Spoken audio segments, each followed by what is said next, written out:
Hello friends, welcome to Shakti land promoters. இன்னைக்கு நம்ம பார்க்க போகிறது என்னென்னா ஒரு 5.5 ஏக்கர் வயலை தான் பார்க்க போகிறோம். இந்த வயல் எங்கே இருக்குது அப்படின்னாச்சுன்னா உங்களுக்கு நாகர்கோவில், அடுத்து பார்த்தீங்கன்னா திட்டுவளைக்கு இடத்துல பார்த்தீங்கன்னா தெரிசனங்கோப்பு. இந்த தெரிசனங்கோப்புலேருந்து நம்ம திட்டுவளையிலேருந்து வர டைமில் தெரிசனங்கோப்பு ஜங்ஷன்லேருந்து லெஃப்ட் சைடு, அதாவது மேற்கு பக்கமாக நம்ம போனோம் அப்படின்னாச்சுன்னா ஒரு 2 கிலோமீட்டர் டிஸ்டன்ஸில் தான் இந்த வயல் அமைஞ்சிருக்குது. மொத்தம் பார்த்தீங்கன்னா உங்களுக்கு 5.5 ஏக்கர்னு சொன்னாலும் உங்களுக்கு 7 வயலாக தான் இருக்குது.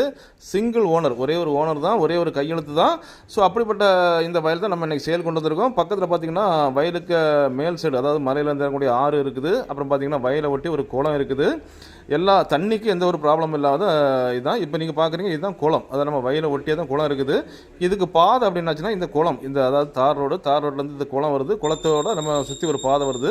அது இல்லாமல் பார்த்தீங்கன்னா உங்களுக்கு இந்த வயல் தார் ரோட்டில் ரீச் ஆகிற மாதிரி ஒரு பாதை, அதாவது ஒரு 15 சென்ட் வயல் இருக்குது. அதை வாங்கியாச்சுன்னா நமக்கு 2 சைடு பாதையோடு நம்மளுக்கு வந்துடும். ஸோ அப்படிப்பட்ட ஒரு வயல் தான் நம்ம கொண்டு வந்திருக்கோம்.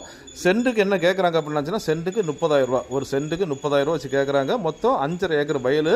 விவசாயம் பண்ணணும் அப்படின்னு நினைக்கிறவங்க தாராளமாக வாங்கலாம். இல்லைன்னா கொஞ்சம் இன்வெஸ்ட்மெண்ட், அதாவது எனக்கு பணம் இருக்குது கொஞ்சம் இன்வெஸ்ட்மெண்ட் பண்ணி போனோம்னா தாராளமாக வாங்கலாம். ஏன்னா நிலம் ஒவ்வொரு நாளுக்கு ரேட்டு ஏறி போயிட்டே தான் இருக்குமே தவிர குறையாது. ஸோ உங்களுக்கு இன்வெஸ்ட்மெண்ட் பண்ணதுக்கும் இல்லை விவசாயம் பண்ணதுக்கும் இது வாங்கலாம்.